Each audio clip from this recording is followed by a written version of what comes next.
ကရဆရာတော်ဘုရားမှသာသနာတော်ထိန်းသိမ်းစောင့်ရှောက်ရေးအဖွဲ့နှင့်ပတ်သက်၍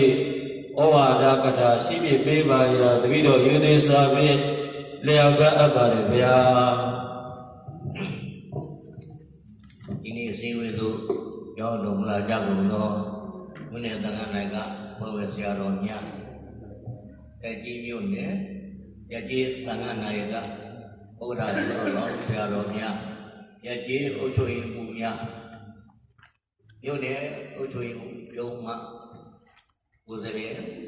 နိုင်ငံကြီးများအားလုံးသုံးကြီးစွာလွတ်ဆောင်ဝဲဥမျှဝေရသည့်အတွက်ဝါသာပီတိဖြစ်မိပါစေဗျာဆရာတော်သံဃာတော်များနဲ့တကွနိုင်ငံကြီးတွေအားလုံးအာယတုကတေကတုကဒုက္ခတွေရပြည့်စုံစွာဖြင့်လောကအကျိုးအာသနာအကျိုးဒီကိုဆောင်ရွက်တော်မူနိုင်ကြပါစေလို့ကြားပြီးတော့ဆုကိုကောင်းတောင်းပါသည်ဗျာဒီကနေ့ဒီပါပြုလုပ်တဲ့အစည်းအဝေးကတော့အာနာတော်ထိန်းသိမ်းစောင့်ရှောက်ရေးကိစ္စနဲ့ပတ်သက်ပြီးတော့တိုင်းကနေပြီးတော့ညွှန်ကြားလာရောက်ရှိလာတဲ့အတွက်ကြောင့်ရပြီးတော့များယခုလိုအာနာထိန်းသိမ်းစောင့်ရှောက်ရေးအဖွဲ့များအားလုံးကို